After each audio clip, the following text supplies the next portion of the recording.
Hello friends, welcome to my YouTube channel Srikant technical coaching centre YouTube channel. जो आपको search करना है सारे डेटा कैप्टन रखिएगा S.K.C.C.C में आपका स्वागत है। नमस्कार, कैसे हैं सभी लोग? अच्छे होंगे, बिंदास तरीके से पढ़ाई चल रही होगी। मैं आपको 1 वीक के बाद वीडियो अपलोड कर पा रहा हूँ, जिसके लिए मैं आपको क्षमा चाहता हूँ। बहुत ही सॉरी है रियली, क्योंकि थोड़ा मोबाइल में मेरी खराबी आ गई थी। मोबाइल से ही वीडियो शूट करता हूँ, क्योंकि इस वजह से और मार्केट बंद होने की वजह से 1 वीक लग गया है उसको प्रिपेयर होने पे। तो आगे मैं आपको फिर बता रहा हूँ प्रश्नावली 3.H कक्षा 10 की गणित, वो भी डॉक्टर मनोहर की मैं आपको पढ़ा रहा हूँ NCERT पैटर्न की। ये तो आप लोग देखिएगा, एंजॉय कीजिएगा। देखिए, पहला क्वेश्चन आपको लिखा हुआ है आपकी स्क्रीन पर कि A और B। पहले तो आप लोग कुछ इंट्रोडक्शन पढ़ लीजिए, स्क्रीनशॉट आप लोग ले लीजिए। न्यूमेरिकल्स की मैं आपको दिखा दे रहा हूँ, यहाँ तक दिख रहे होंगे आपको 6 नंबर तक। इसके बाद आगे मैं आपको कल बताऊंगा। तो पहले मैं आपको बताने जा रहा हूँ कुछ की पॉइंट्स। आप लोग की पॉइंट्स देखिएगा, ध्यान से देखिएगा। लिखी हुई है प्रश्नावली आपके पास, क्या लिखी हुई है? प्रश्नावली है आपके पास 3.H। तो आप लोग उसको देख रहे हैं बहुत अच्छी तरीके से। ध्यान, ब्याज, लाभ, हानि तथा कीमत संबंधी प्रश्न आपको पढ़ना है। Problems pertaining to principal, interest, profit, loss and cost के बारे में पढ़ना। लाभ हानि हमारा क्या होता है? क्रय मूल्य। लाभ हानि में क्रय मूल्य होता है कॉस्ट प्राइस या परचेस प्राइस होता है। जिस मूल्य पर कोई वस्तु खरीदी जाती है उस वस्तु को उस वस्तु का क्रय मूल्य कहते हैं। जैसे हमने कोई जेब पेन है, हमने खरीद के लाए हैं, तो इस पे हमें क्या मिलेगा? क्रय मूल्य हमने इसको दिया। कोई भी व्यक्ति चीज हमने खरीदी, उस पे हमें क्या? क्रय मूल्य को मिलता है। फिर दूसरा लिखा है विक्रय मूल्य, सेलिंग प्राइस। जिस मूल्य पर कोई वस्तु बेची जाती है उस मूल्य को उस वस्तु का विक्रय मूल्य कहते हैं। मतलब जैसे हम कोई चीज हमारे पास, जैसे मान लीजिए हमारे पास एक दुकान है छोटी सी, उसमें से मैंने आपको कोई चीज बेची है, तो वो जो चीज बेची है उसका जो प्राइस हमको मिला है वो होता है सेलिंग प्राइस, मतलब विक्रय मूल्य होता है। ठीक है, इसी के आगे आपको देखिए दिखा होगा क्या लिखा है? लाभ मतलब प्रॉफिट क्या होता है? यदि किसी वस्तु का विक्रय मूल्य उसके क्रय मूल्य से अधिक हो तो अधिक रकम को लाभ कहते हैं। मतलब लाभ विक्रय मूल्य से क्रय मूल्य, जो हमारा क्या क्रय मूल्य से विक्रय मूल्य हमारा ज्यादा होता है, तो उस पर क्या हमारा लाभ कहलाता है। ठीक है, इसी के साथ आपको तीसरा 3rd पॉइंट आपको देखिए फार्मूला भी लिखा हुआ है इस पे। और देखिए जी आगे आपके पास क्या हानि बराबर क्या होता है? SP minus CP।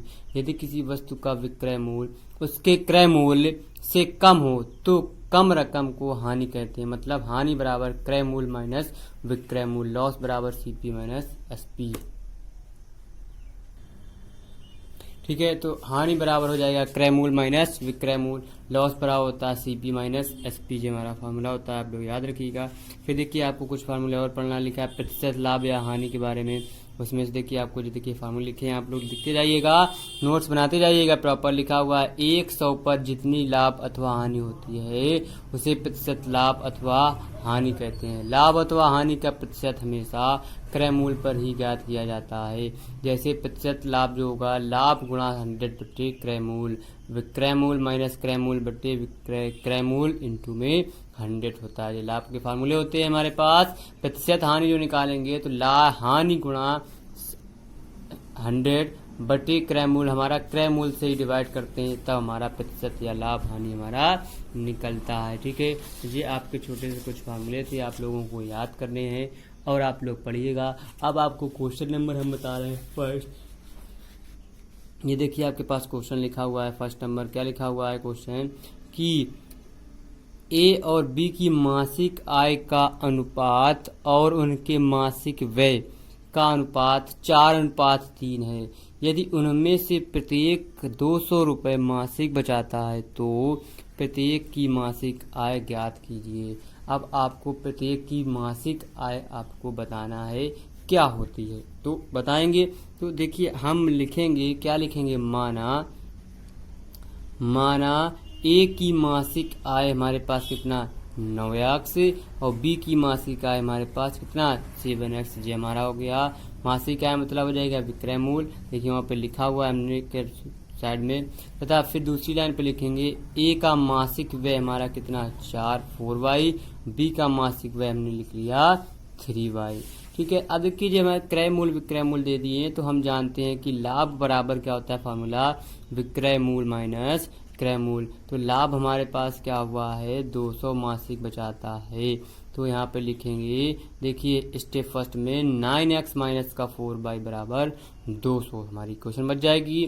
ठीक है, अब दूसरी में लिखेंगे 7x माइनस का 3y बराबर 200। अब देखिए समीकरण 1 और 2 हमारे पास मिल गई हैं, तो इनके मिलने के साथ साथ अब आप लोगों को इनको सॉल्व करना। देखिए ये दोनों बराबर नहीं है, इनको हम बराबर करेंगे। बराबर करने के लिए देखिए हमने क्या किया समीकरण 1 में 3 से गुणा तथा समीकरण 2 में हमने किससे 4 से गुणा करने के समीकरण में घटाने पर। तो आप देखिए लिखा हुआ है, देखिए हमने लिखा हुआ है, क्या लिखा हुआ है आप लोग देखिएगा, स्लाइड कर दे रहे हैं धीरे धीरे। लिखा हुआ है समीकरण 1 में हमने 3 से किया, 3 9 27, 3 चुको 12 बराबर 600, 4 के साथ चुको 28, 4 3 12 बराबर 800 घटा दिया, जब माइनस में प्लस हो गया। तो जी वाले हमारे 12/12 कट जाएंगे, क्योंकि नीचे माइनस था, घटाने पे जो माइनस में प्लस हो जाते हैं। तो इस वजह से जी वाली वैल्यू हमारी कट गई। अब जी देखिए 28 में से 27 कम कर देंगे माइनस का x, 800 में 600 कम कर देंगे वो माइनस के 800 हमारे पास यहाँ पर कितने हैं, माइनस के 800 प्लस का 600, तो बचेंगे माइनस 200। तो ये माइनस माइनस हमारा यहाँ से प्लस, तो यक्स बराबर क्या जाएगा हमारा 200। यक्स बराबर 200 आ गया, तो यक्स का मान समीकरण रख देंगे 1 पर। 1 में रखने पर हमको क्या मिल जाएगा, y का मान देखिए 9 गुना 200 माइनस 4y बराबर 200, माइनस 4y बराबर 200 माइनस के 1800, बचेंगे 1600। तो 4 चौको 16, तो y बराबर जी माइनस प्लस, तो 4 चौको 16, y का मान आ गया 400। अब लिखेंगे अतः हमको पूछा क्या है, a की मासिक आय 9x बराबर 9 दूनी 1800 रुपये, b की मासिक आय कितनी हो जाएगी, 7 दूनी 1400 रुपये हो जाएगी b की हमारी मासिक आय। तो आप लोग ऐसे क्वेश्चन लगा सकते हैं, बहुत आसान क्वेश्चन, बहुत ही सिंपल सा क्वेश्चन है। आगे बढ़ते हैं, आगे नेक्स्ट क्वेश्चन आपको दिखाते हैं। ये देखिए क्वेश्चन आपके पास स्क्रीन पर आ गया। नेक्स्ट क्वेश्चन देखिए, आप लोग नीचे ही देखिएगा, लिखा हुआ है क्या कि 2 अंकों की संख्या के अंकों का योग 9 है। इस संख्या का 9 गुना संख्या के अंकों को पलटने से बनी संख्या का 2 गुना है, तो वह संख्या ज्ञात कीजिए। तो वह संख्या हमको ज्ञात करना है। आप लोग देखिए हमने लिखा, माना 2 अंकों की संख्या 3x 10x प्लस y, पलटी हुई संख्या 10y प्लस x है। इकाई का अंक y, दाही का अंक हमने क्या लिख लिया, x लिख लिया, ये तो नहीं दिया था। ठीक, अब देखिए हमें लिखा गिवन में दिया संख्या के अंकों का योग कितना हमारे पास 9 दिया हुआ है। ठीक, फिर तो हमने x प्लस वाई बराबर 9 इक्वेशन फर्स्ट मान ली। हम जानते हैं कि दूसरे में लिखा है इस संख्या का 9 गुना संख्या के अंकों को पलटने से बनी संख्या 2 गुना वह संख्या ज्ञात कीजिए। तो 9 गुना जो हमारी संख्या पहली थी और जो पलट की हुई संख्या है वो कितनी हमारी 2 गुना, देखो आपको लिखी हुई है। अब मैंने इसका गुणा कर दिया, गुणा करने पे हमको 90x प्लस का 9y बराबर 20y प्लस की 2x, तो हमने इस तरफ x को ले आया तो जाएंगे 9 में से 90 में से x कम कर देंगे 88, तो भैया 8x बराबर y, तो y का x बराबर आ जाएंगे हमारी 8। समीकरण हमने 2 मान लिया। x का मान हमने समीकरण 1 में रख दिया, तो 1 में रखते ही हमें क्या दूसरा सोल्यूशन मिल जाएगा। y का मान समीकरण 1 में रखने पर तो हमारा 8 1 9 9 1 कम 9 आ जाएगा। देखिए ये हमारा 8x रख दिया, y की जगह पे हमारी क्वेश्चन फर्स्ट ये है यहाँ पे, तो यहाँ पे 9x बराबर 9, तो x बराबर क्या आ जाएगा 1, तो हमने क्वेश्चन फर्स्ट रख ली। x का मान समीकरण 2 में रखने पर तो y बराबर 8 गुणा 1 बराबर हो जाएंगे 8, तो y का मान हो जाएगा 8। तो अतः संख्या 10x प्लस y बराबर 10 गुणा प्लस 8, तो बराबर आ जाएगा 18। तो हमारा यही आंसर आप लोग समझिएगा। x का मान समीकरण 2 में रख दिया, तो वही हमें अतः संख्या ज्ञात करनी थी, तो 10x प्लस y थी हमारी संख्या, तो ये हमारी आ गई क्या 10 × 1 प्लस का k बराबर 18। तो ये आप लोग क्वेश्चन सॉल्व कर सकते हैं बहुत आसानी से क्वेश्चन। अब आपको क्वेश्चन नंबर हम दिखाते हैं, इसी के आगे क्वेश्चन लिखा हुआ है आपके पास 3rd नंबर क्वेश्चन। ये देखिए आपकी स्क्रीन पर 3rd नंबर क्वेश्चन आ गया। बहुत आसान क्वेश्चन है, बहुत सिंपल है, आप लोग लगा सकते हैं। बहुत ही सिंपल क्वेश्चन लिखा, एक पुस्तक विक्रेता ने अपनी पुस्तक ₹24 में बेचकर उतने ही प्रतिशत लाभ उठाता जितने रुपए में उसने पुस्तक को खरीदा। मतलब क्या, एक हमारा पुस्तक विक्रेता है, मतलब उसके पास एक पुस्तक भंडार है अपनी पुस्तक 24 रुपए में बेचकर उतने ही प्रतिशत लाभ उठाता है जितने रुपए में उसने पुस्तक को खरीदा था। तो पुस्तक का क्रय मूल्य बताइए। अब देखिए पुस्तक का हमको क्रय मूल्य बताना है, तो माना पुस्तक का क्रय मूल्य हमने x रुपए है, तो अब देखिए उसका विक्रय मूल्य हमारे पास कितना है 24 रुपए। उसने जो बेची चीज है वो होता है विक्रय मूल्य, जो खरीदी है वो हमारा क्या होता है क्रय मूल्य। तो लाभ जो जितने की बेची उतना ही लाभ मिला, तो लाभ बराबर आ जाएगा 24 माइनस का x। हमारे पास फॉर्मूला होता है, हम जानते हैं लाभ बराबर विक्रय मूल्य माइनस क्रय मूल्य। तो अकॉर्डिंग टू क्वेश्चन लाभ बराबर x%, तो 100 रुपए का लाभ हमारा x रुपए हो जाएगा, तो 1 रुपए का लाभ हो जाएगा x अपन 100 रुपए। तो x पर लाभ हो जाएगा तो x इंटू में 100, तो x स्क्वायर बटे 100, मतलब x पे अगर लाभ लेंगे, हमने 100 रुपए का लाभ हमने माना x रुपए, तो 1 रुपए का लाभ हमारा x 500 आ जाएगा, क्योंकि 100 इसके बटे में आ जाएगा। और x रुपए का लाभ हमारा क्या आ जाएगा x अपान 100 इंटू में x बराबर x स्क्वायर अपान। अब देखिए जो हमारा x रुपए का लाभ था वो हमारा क्या जितने का खरीदा है उतने के लाभ के क्या बराबर है। तो बराबर को हमने देखिए ऐसे लिखा है x स्क्वायर बटे 100 बराबर 24 माइनस का x, तो x स्क्वायर बराबर 2400 माइनस का 100x हमने गुणा कर लिया। तो गुणा करने के बाद अब देखिए हमने इसको इस तरफ लिया है, तो हमारे फैक्टर बन गए। अब देखिए फैक्टर मैंने आपको सिखाया है 2400 गुणा 2400, 12 दूनी 2400, और 12 120 में से 20 कम कर देंगे 100 बचेगा। तो देखिए हमारे गुणनखंड हो रहे हैं, तो x इंटू में x प्लस का 120 माइनस 20 x प्लस का 120 क्वेश्चन फर्स्ट आ जाएगी। अब देखिए x प्लस 120 x माइनस 20 बराबर 100 0। तो अतः जब हम ले लेंगे x प्लस 120 बराबर 0, तो जी अमान हो जाएगी, क्योंकि इसका मान हमारा माइनस में आ गया। x माइनस 20 बराबर 100, तो x बराबर 20 जी हमारा क्या आ गया प्लस में आ गया। तो फिर लिखेंगे अतः पुस्तक का क्रय मूल्य बराबर 20 रुपए हमारा सही हो जाएगा। तो उसने 20 रुपए की खरीदी थी, 20 रुपए की बेची थी, तब उसको हमारा क्या उसका उतना ही प्रतिशत हमें लाभ मिल जाएगा उसको। तो अब देखिए ये क्वेश्चन आपका हो गया 3rd नंबर। अब आपको बताते हैं क्वेश्चन नंबर 4। ये देखिए क्वेश्चन नंबर 4 आपकी स्क्रीन पर लिखा हुआ है, आप लोग आसानी से लगा सकते हैं। लिखा हुआ है 5 पेंसिल 7 कलमों का कुल मूल्य 50 रुपए है, जबकि 7 पेंसिल तथा 5 कलमों का कुल मूल्य 46 रुपए है। तो एक पेंसिल का मूल्य तथा एक कलम का मूल्य ज्ञात कीजिए। ये हमको ज्ञात करना, तो लिखा माना पेंसिल तथा कलम का मूल्य x रुपए व y रुपए है। हमने मान लिया, तो हमने माना है। तो अब आगे इसके देखेंगे स्टेप फर्स्ट में क्या लिखा 5 पेंसिल 7 कलम, तो 5x प्लस 7y बराबर कितना आ जाएगा, जो लिया 50 रुपए क्वेश्चन फर्स्ट। फिर देखिए दूसरा स्टेप सेकंड में लिखा है 7 पेंसिल 5 कलम, तो 7x प्लस 5y बराबर कितना है हमारा 46 रुपए। हम वहां से क्वेश्चन बना लिए। देखिए ये दोनों क्वेश्चन बराबर नहीं है, इनको हम बराबर करेंगे। सारी प्लस में है तो हमको क्या घटाना ही है, बराबर करने के बाद घटाएंगे ही। तो हम चाहे x को बराबर कर लें या y को। देखिए लिखा समीकरण 1 में 5 से तथा समीकरण 2 में 7 से गुणा करके घटाने पर। अब देखिए हमने गुणा किया, देखिए आपको गुणा दिखा देते हैं। लिखा हुआ है 5 का करेंगे 1 में 5 25 प्लस 7 गुना 35 बराबर 5 25 250। 7 का करेंगे 7 7 49, 7 गुना 35, 7 6 42, 7 चौको 28, 4 32। अब देखिए घटा दिए तो ये माइनस के आ जाएंगे 24, ये माइनस प्लस कट जाएंगे, तो यहाँ बचेगा 0। 320 में 250 घटा देंगे 72।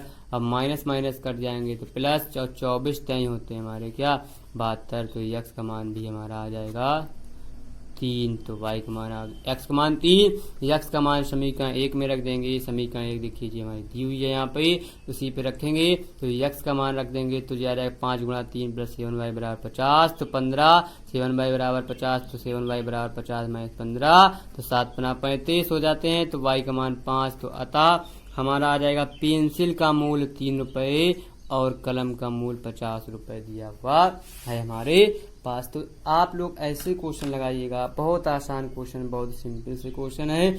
आप लोग कोशिश कीजिएगा लगाने की, कोई दिक्कत कोई परेशानी नहीं होगी आपको, बहुत आसानी से आप क्वेश्चन लगा सकते हैं।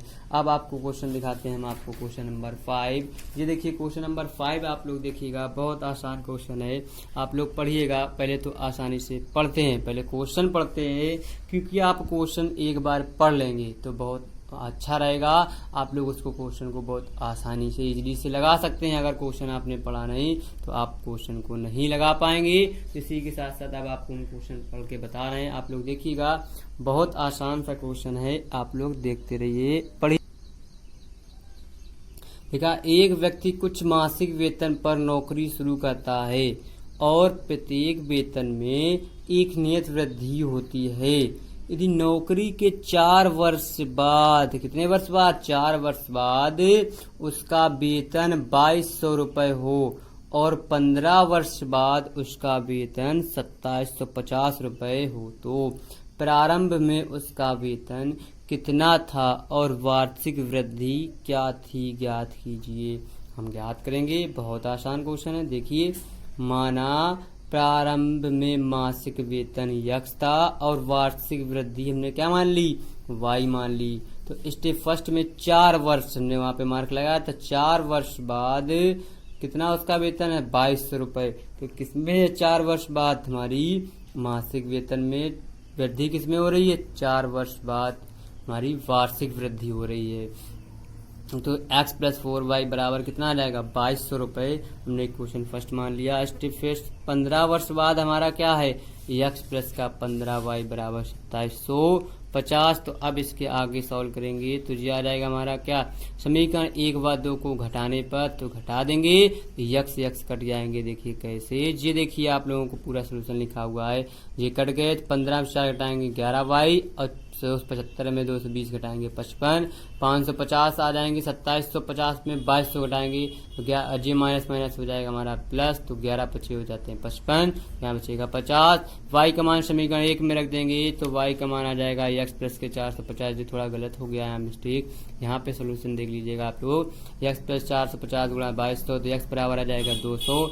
तो अतः हमारे पास आ जाएगा, अतः मासिक वेतन 200 रुपये, वार्षिक वृद्धि कितनी होगी उसकी, 50 रुपये की होगी वार्षिक वृद्धि। अब आपको क्वेश्चन हम दिखाते हैं, क्वेश्चन नंबर 6। बहुत आसान क्वेश्चन है, बहुत ही सिंपल क्वेश्चन है, आप लोग लगा सकते हैं, बहुत ही कोई दिक्कत कोई परेशानी नहीं होगी। लिखा हुआ है, मेवे के 700 ग्राम की एक पैकेट की लागत 72 रुपये है।